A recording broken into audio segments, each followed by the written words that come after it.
Be Babysit for free 5 days a week. When I missed one day, my dill texted, "Find someone else." So I did, for my will.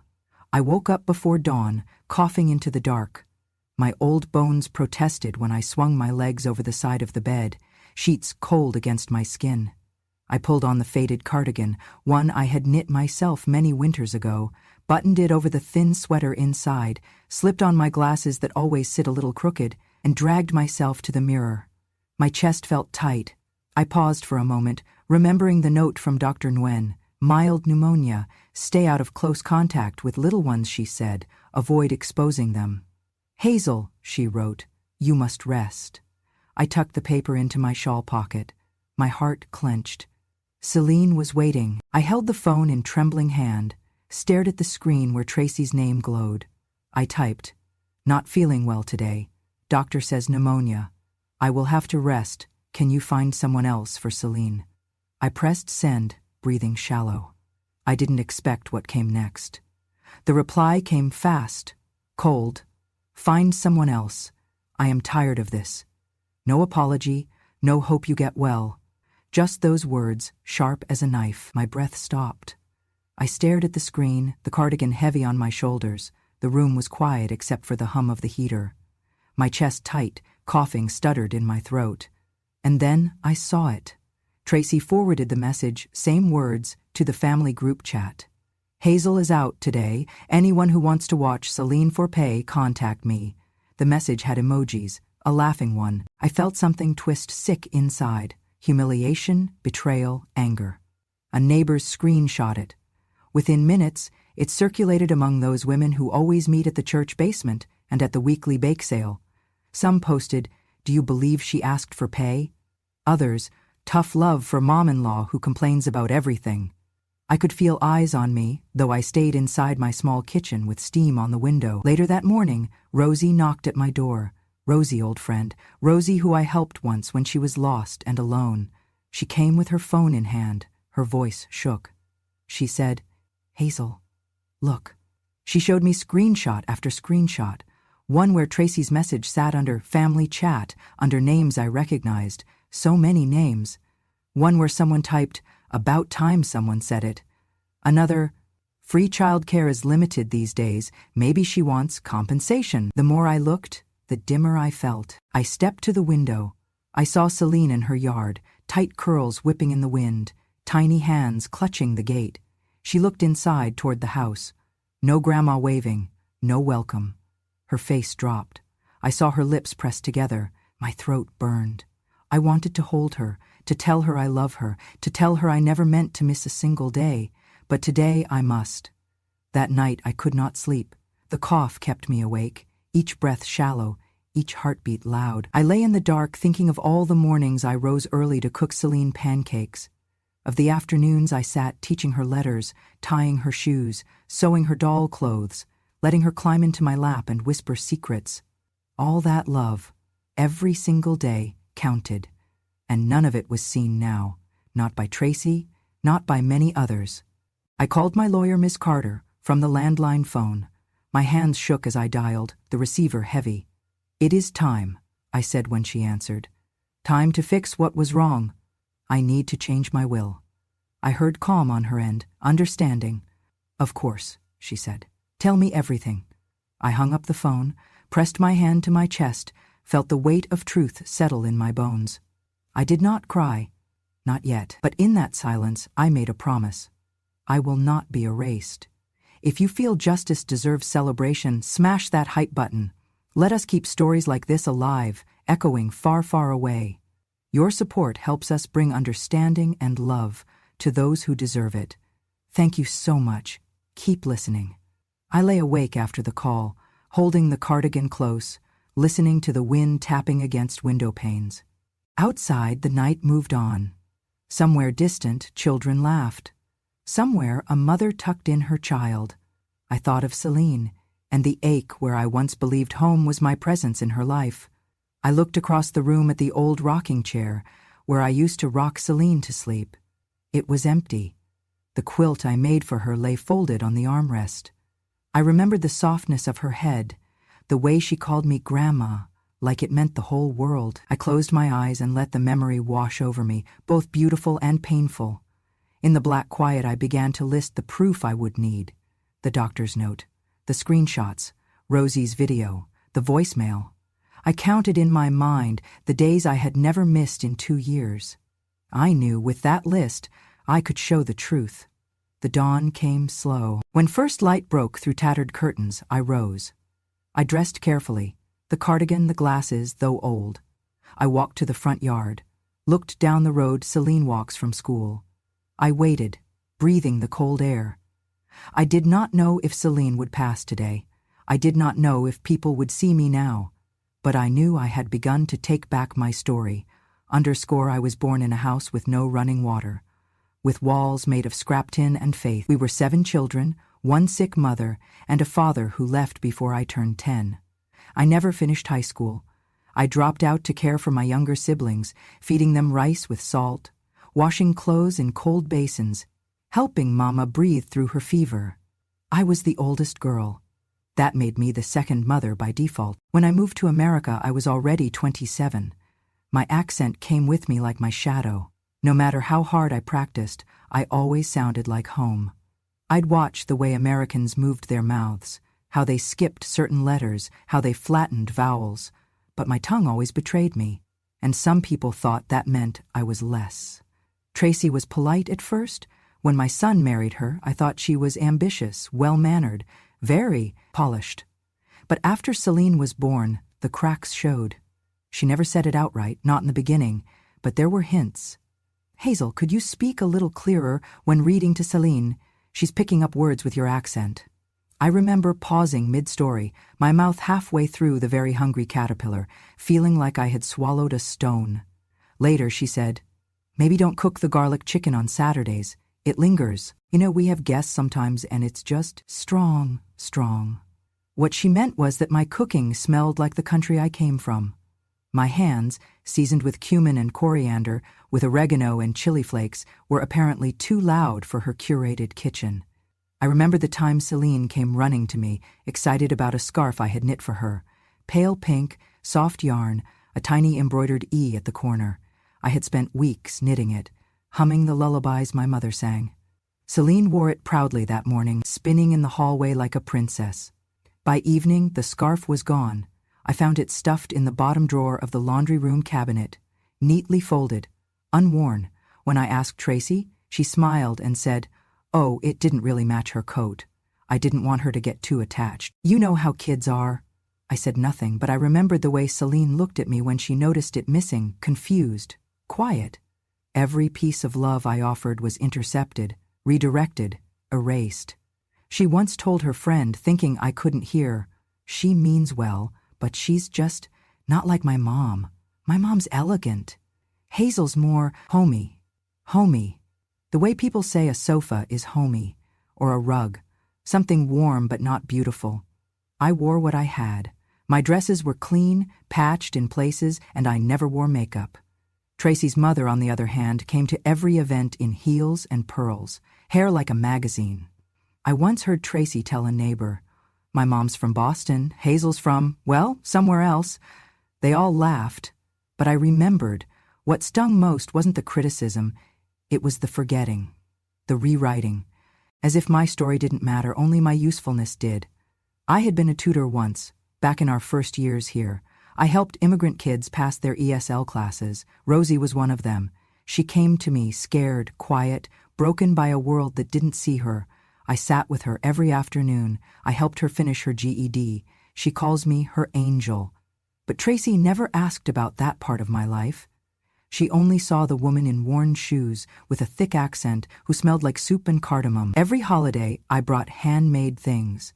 A little embroidered dress for Celine, a toy made from soft cloth, or my tamales wrapped in banana leaves. Tracy always placed them far from the center. Once she even whispered, "Just don't bring too much this year. We're going for a more modern theme." Modern. Apparently tradition was now cluttered. When Celine had her kindergarten open house, Tracy didn't tell me about it. I found out from a neighbor who had seen the pictures online. I asked, and Tracy said it was just for parents, really. You wouldn't have enjoyed it, too noisy. Too noisy? I'd been to war zones quieter than that woman's condescension. I smiled, always smiled, because I thought that was what love looked like in silence. But silence is what people wrap around you when they want you to disappear. And I never asked for credit. I never asked for money. I only wanted to be seen. When Celine was born, I gave up my job at the library to help. Every weekday from 8 a.m. to 5 p.m., I took care of her while Tracy chased promotions. I cooked, bathed, cleaned, taught, comforted. When Celine was teething, I stayed up all night with her. When she had nightmares, she cried for me, not her mother. But none of that counted. It didn't matter because my English wasn't polished, because my food was too much, because I wore cardigans and flat shoes, because I wasn't shiny enough to show off. Tracy used to say to her Instagram followers, "We're raising Celine with strong, independent women around her," but she never posted a photo of me, not one. The deeper I look, the more I see a pattern, a slow, deliberate erasure, a rewriting of Celine's story, one where I am the background furniture, not the grandmother who gave up everything to raise her. And the worst part? Tracy says I'm emotional, that I make things bigger than they are. But everything I've felt alone, because Tracy made it that way. And now she tells the world I am unreliable because I missed one day, because I got sick. She can pretend all she wants. She can act like this was just miscommunication or stress or a generational difference, but I know what it was. It was choice. She chose to humiliate me, to make me small, to make sure no one remembered what I gave. But I will not be erased. Not anymore. I woke up before sunrise again. My chest is still tight, each breath a small struggle. I wrapped my old shawl around my shoulders and dialed Miss Carter's number on the landline. The phone rang twice, then her calm voice. "Hazel? How are you?" I swallowed, told her everything, about pneumonia, about missing Celine, about Tracy's message and group chat, and about how I felt erased. I asked carefully, "Can I change my will so that what happened today means something, so that someone sees the truth?" She said yes. She explained what I needed: medical proof, time-stamped messages, video or voice recordings, and 2 reliable witnesses. I nodded even though she could not see me. Rosie brought me what I needed. One evening she handed me a small envelope, a photo of me carrying Celine's backpack, another of me baking tamales in my kitchen, flour on my elbows, Celine smiling at the counter. Another video, shaky but clear, of me driving Celine from school in the rain. Rosie's phone caught Tracy's voice too, walking just outside the wooden door, saying, "I am tired of this, find someone else." Confident she was unheard, Rosie recorded the voicemail she received after hearing that same phrase. Rosie trembled when she handed it over.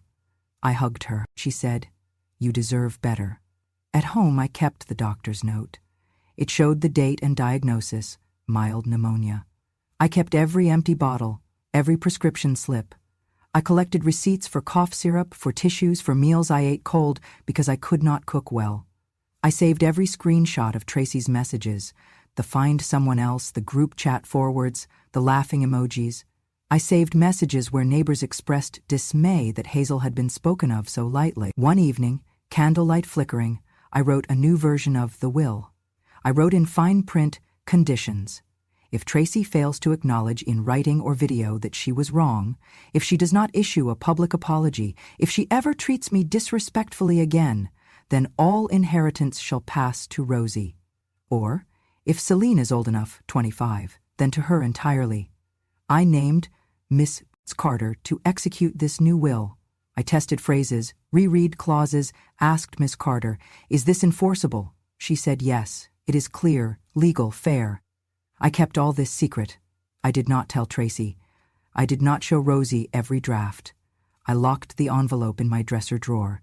Some nights I could not sleep, turning restlessly, imagining Tracy seeing the screenshots and deleting them, or Rosie's phone lost. I rose at first light to review the evidence, organize the photos, label the files. The cough still bothers me, but urgency keeps me awake. By the time I had enough to feel safe, I looked in the mirror and saw a different Hazel, not the one whose voice shook from shame, but one whose voice trembled with resolve.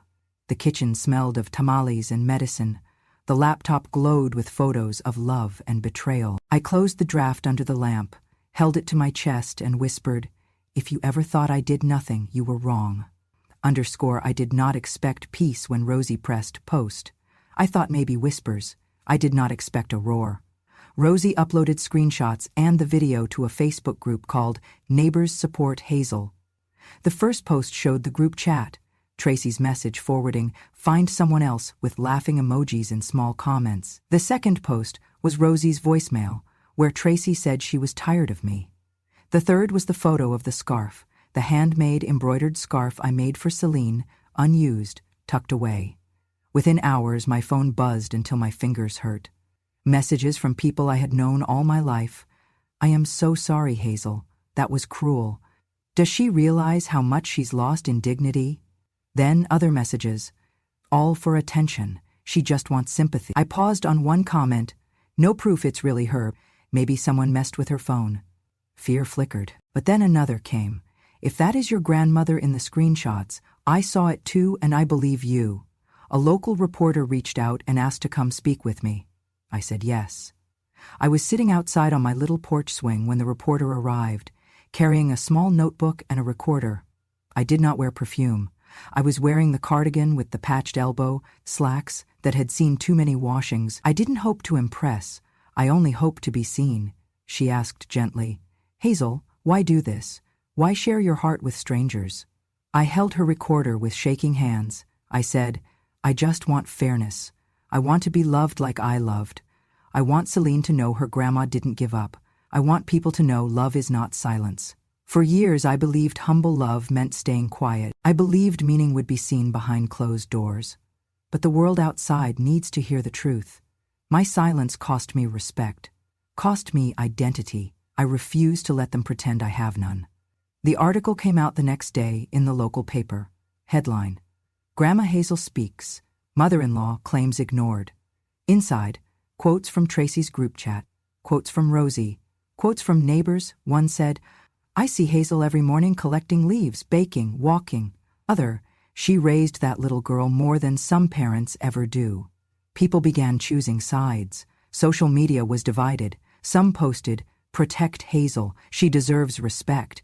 Others, "Let's see evidence, she's playing the victim." I read both sides, felt the sting of both. But the side with compassion kept swelling. Tags like "Justice for Hazel" began appearing. Friend requests, messages of support from strangers I did not expect. One neighbor brought me homemade cookies. Another left flowers at my gate. Tracy reacted. She posted a denial on her page. "This has been blown out of proportion. Hazel is making statements for sympathy. I love my mother-in-law, and I regret that people are misunderstanding a family matter." She asked Rosie to take screenshots down and threatened legal action over privacy invasion. Then, late at night, she sent texts to my phone. "Don't drag this public. We are family. I will fix this." I ignored. I could feel old fears inching back, gossip, judgment, shame. But now there was resolve. I walked through my house and saw the scarf hanging. Rosie had taken it out, displayed it in her living room photo. Someone had shared that photo. "Look at what she made. Look what I saw," said the caption in blue type below a picture of Celine wearing it. Tracy tried deleting messages. She tried blaming misunderstanding. She tried asks neighbors to lie for her. Mrs. Hazel overreacted. Some did, but many refused. One neighbor posted his own screenshot. "I saw it. I believe Hazel." I rose earlier than usual the next morning. Light through the window, birds chirping. I carried my evidence folder to Ms. Carter's office. I sat in her waiting room, heart pounding. Rosie came too. She squeezed my hand. Ms. Carter smiled, understanding in her eyes. We talked about strategy. Ms. Carter said the public support was strong, evidence in favor of credibility. Photographs, the scarf showing Celine wearing my handiwork. Voices from neighborhood cameras, all valid. Ms. Carter said that people are the mirror. They reflect what's been hidden. That night I went to bed tired, yet strangely lighter. I did not need the world to pronounce me right. I only needed that, when I looked in the mirror, I saw a woman who stood up. In that burst of light from the Facebook group, from neighbors, from the local paper, I saw myself. Not hidden, not erased. And that, at that moment, was enough.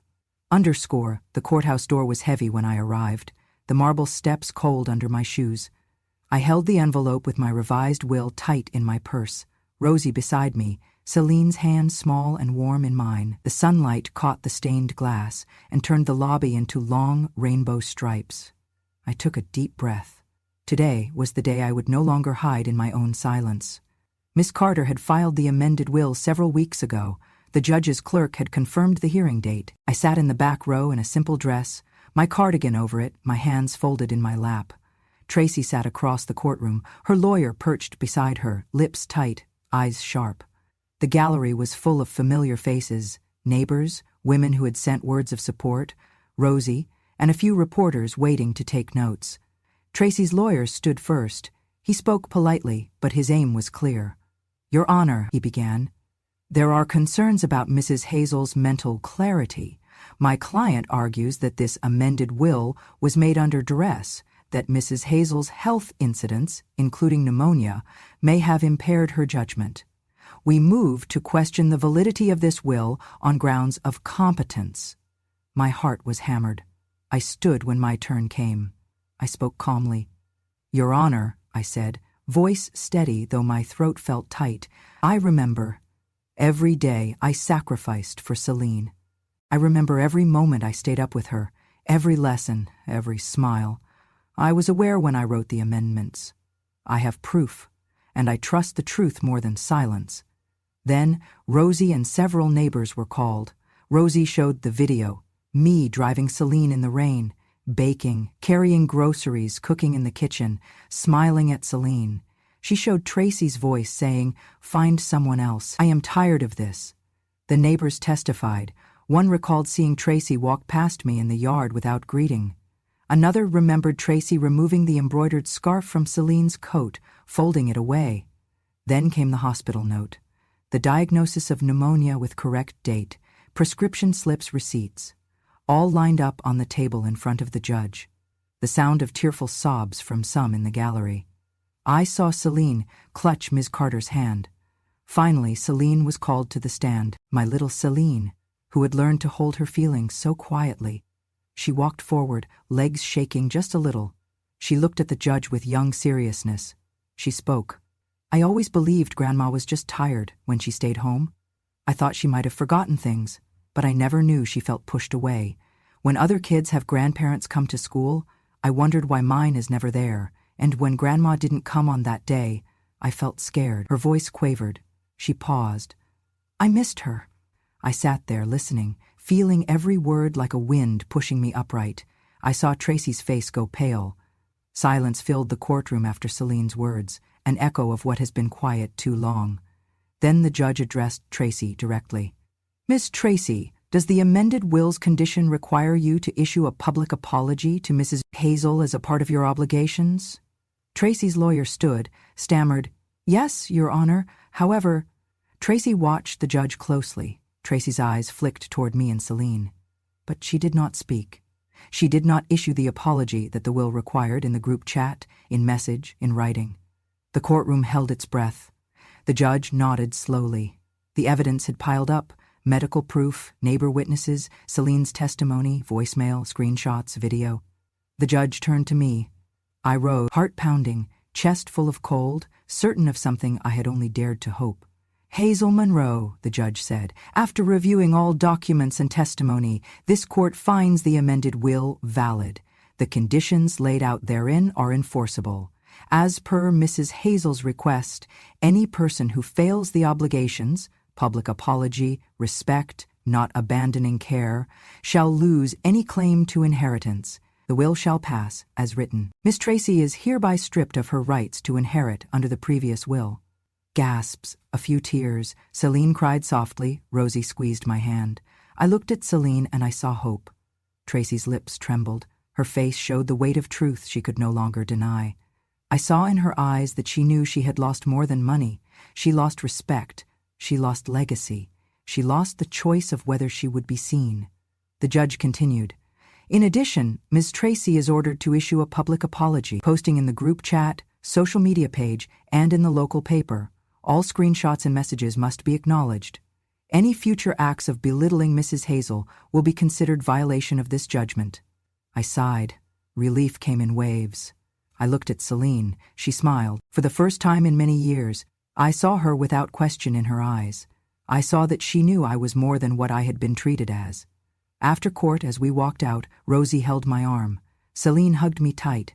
I could feel the press behind us, flashes of cameras, voices of neighbors saying, "You did it." But what meant more was Celine's small voice, "Thank you, Grandma." Standing at the courthouse steps, sunlight on my face, I felt something I had not felt for years. Not anger, not sorrow, but a sense of strength, a sense of justice, a sense that being forgotten does not mean being without power. That day, I changed what people thought they owned, my silence, my dignity, my story, and I took it back.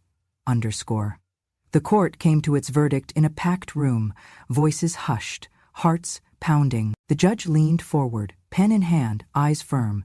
This court finds that the amended will of Hazel Monroe is valid and enforceable under the conditions laid down. I sat very still. Ms. Tracy loses all rights of inheritance previously hoped for. Ms. Rosie is named primary beneficiary, and Celine will receive full entitlement when she reaches 25, as specified. A faint gasp rose in the gallery. I saw Rosie squeeze Celine's hand. Tracy blinked, face pale, jaw tight. The judge turned. Furthermore, Ms. Tracy is ordered to issue a public apology in the family group chat, on her social media page, and via a published statement in the local paper. All prior messages, screenshots, and images must be acknowledged. Failure to comply will result in further legal penalties. The room crackled with tension. Phones snapped photos. I stood, knees weak, but hold myself upright. Rosie's eyes filled with tears. Celine hugged my leg. In that moment I felt a wave of relief, of justice closing in. The repercussions for Tracy unfolded fast. Within hours, news outlets caught the story. A local radio station called her to ask for comment. Silence, then a stammered apology. Her job, which depended on her public image, speaking at schools, community events, client engagements, began to feel unstable. Some canceled. Emails asking about professional ethics circulated. People she trusted quietly distanced themselves. Her business partners asked to be released from agreements. The logo she built, the persona she curated, it all felt hollow now. Friends and family reacted. Some had stood by her. Others quietly stepped away. At potlucks, at church meetings, people avoided her. Neighbors I once smiled to crossed the street. Some said, "Justice finally spoke." Others whispered, "She paid the price for pride." I heard children at the park ask, "Is that the lady from the news?" Celine looked at Tracy, sometimes with confusion, sometimes with sadness, but always with strength growing in her small frame. Tracy's losses were not only material. She lost reputation, dignity, trust. She had believed that being wealthy, well-dressed, polished, that being in control was enough. But control without kindness, power without recognition of sacrifice, became her undoing. The family history turned against her. I walked out of the courtroom into the sunlight, Rosie beside me, Celine beside me, support ringing in our ears. I felt the warm glow of forgiveness, not for Tracy, not yet, but for myself. My story had been reclaimed. That night, when the world quieted, I sat with Celine in my kitchen under the low light, the scarf I made for her draped over the chair. Celine said softly, "Grandma, I'm proud of you." Her voice was small, but it carried the weight of every hidden day, every invisible kindness. I closed my eyes, allowed myself to feel the fullness of this moment. I did not smile broadly, not because I would not, but because some victories are held in the heart. I had won more than a court case. I had taken back my worth. After the courtroom decision, Rosie came to me with tears and said, "Let's do what you always wanted." We found a small building on Maple Street, on a quiet corner. Old brick, windows dusty. We painted it soft yellow. Rosie hung a wooden sign above the door. Hazel's Haven Child Care and Community Center. I could barely speak when I saw it. The name made me tremble.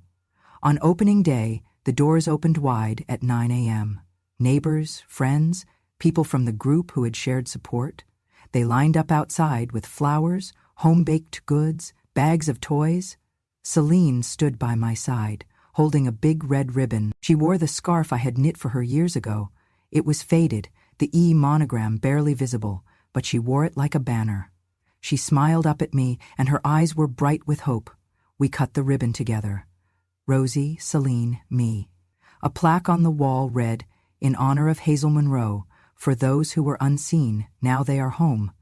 I tried to stand tall, even though my breath came with a wheeze. Children waddled in, old women walked up, immigrants with heavy accents, mothers who worked 2 jobs, people who once felt invisible. Celine helped me that day. She passed out juice boxes to little ones, wiped smudges off tables, tucked dolls in toy cradles. She introduced me to guests. "This is my Grandma Hazel." And they looked at me like they wanted to believe it, like they had just learned who I really am. Local journalists came. One reporter asked me, "What do you feel, Hazel?" I looked out over the room, laughter, soft chatter, little feet on rugs.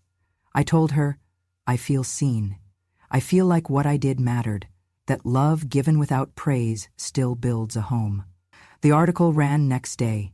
Headline, "Grandma wins back her home, her dignity, her will." It had a photo of Celine hugging me in front of the sign, Rosie smiling, children holding balloons. A benefactor, someone who had read the story in the paper, donated 10 laptops for the center.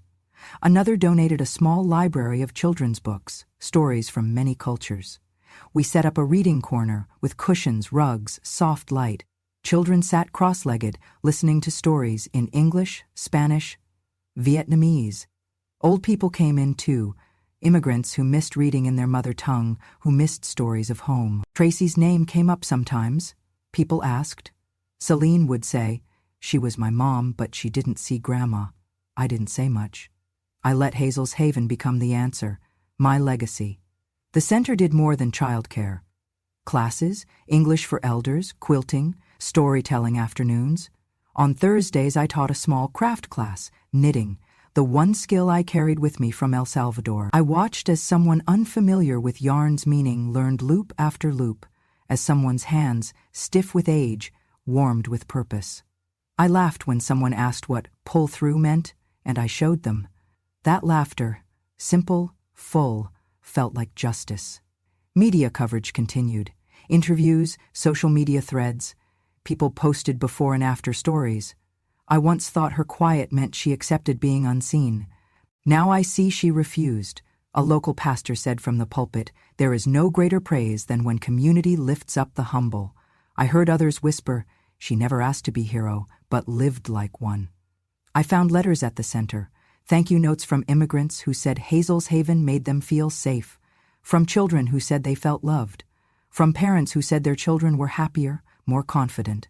One note from a woman named Lena said, "You taught my daughter. She can hold 2 languages with pride. Thank you for letting her not choose one."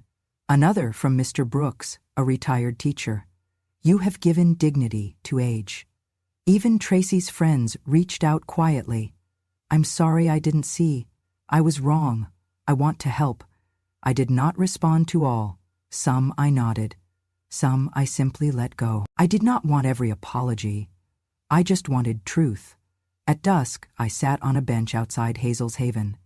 Celine climbed into my lap. She looked up at me and said, "Grandma, you changed everything." Her voice small but certain. I held her hair away from her face. "We changed it together," I said. The lights inside glowed through windows. I saw someone reading in the corner, someone sewing, someone telling a story. Music from different lands drifted. The smell of coriander, of fresh bread, of rain on pavement. The world felt large, kind, finally home. In that moment I understood that restoration is not about reclaiming what was taken. It is about giving what was always yours. I may have lived many years in shadow, but now I stand in the light. They will remember me, not as the grandmother who stayed silent, but as the grandmother who stood up. Celine squeezed my hand. Rosie smiled. The community clapped softly. My heart, long weary, felt full. That night, after the children left, I walked through the center, naming every corner, the reading nook, the kitchen, the learning room. I paused by the plaque. I traced the letters. Hazel Monroe. Tears came, but I did not let them fall. I raised my eyes to the sky, breathed. I did this, and I believed. I sit on the porch swing, the wooden boards beneath me rough but familiar, as the sun gently lowers behind Hazel's haven. Through the large front windows, I watch children inside, tiny voices like wind chimes in summer, laughter floating out. Celine's running to me, small shoes tapping across the garden path, her curls bouncing. She throws her arms around me and I hold her tight, breathing in her warmth. "Grandma," she says, voice earnest, "I will not let anyone forget you." Her eyes, wide, honest, hold a promise I never dared ask for, but always hoped would come. I stroke her hair softly. In that moment, I feel years of silence melt away. We go inside. I take a worn book off a shelf, the stories my mother used to read in El Salvador, and I sit with Celine on a cushioned bench. I begin to teach her our native tongue, the one that breaks and mends hearts. She listens, repeats the words, laughs at my accent, imitates me. She asks questions about long-ago times. When I cooked for her, when I walked her to school, when she asked, "Grandma, why didn't you come in last night?" I tell her those stories, sweet and bitter, because every piece of memory matters. Later, I take a letter I wrote in my quiet hours, my handwriting shaky in places, steady in others. I read aloud. "I was not born in applause, but I refuse to die in silence." My voice echoes in the small hallway, bookshelves behind me, handmade crafts around, children's shoes by the door. The weight of years lifts slightly. Outside, the sun's last light spills orange and gold across the sky. Through the windows of the center, I see children cleaning up toys, elders folding chairs, Celine helping a toddler with blocks. Rosie walks by, smiling. They do not need to look for me now. I am already there, fully there. I stand, reach out, open the front door. The evening air brushes my face. Shadows lengthen beneath maple trees. I watch the light pass through the front window, warm, glowing, my face reflected in the glass, and behind it the heart of many lives, those I've held, those who have held me. Celine tugs my hand. She giggles at something she sees, a little child holding a book, reading aloud, unafraid. I smile. My ribs ache from old days, my voice may tremble, but it carries. I think of all the times I believed I had no place, all the meals cooked unpraised, all the scarves woven unseen, all the words spoken softly in kitchens so they would not disturb. And here, in this twilight, I realize being seen does not require applause. It requires heart. It requires standing. "Grandma," Celine whispers, "you saved us." I look into her eyes, and I see recognition, not just from her, but from many. From neighbors who once passed, without a word, from mothers who once judged, from strangers who now nod when they see me. I close the door behind me. I sit in a wooden chair by the window of the center. Light is fading. A child's laughter drifts. A mother's soft whisper of comfort. I rest my hand on the embroidered scarf I made for Celine long ago. It is worn now, threads slightly loose, but intact. I breathe in the scent of wood, paper, and kindness. I allow a small tear, but I do not let it fall. I allow a small smile, and I let it stay. Because I have been quiet long enough. Because I have been seen tonight. Because silence was never my home. I am Hazel Monroe, and I will not be erased. And that was Hazel's story. A grandmother who gave, who endured, who chose not revenge, but remembrance. If this story moved you, if Hazel reminded you of someone strong and silent in your own life, take a moment now. Tap that subscribe button to follow Grandma True Stories. Hit the hype to honor all the quiet fighters like Hazel.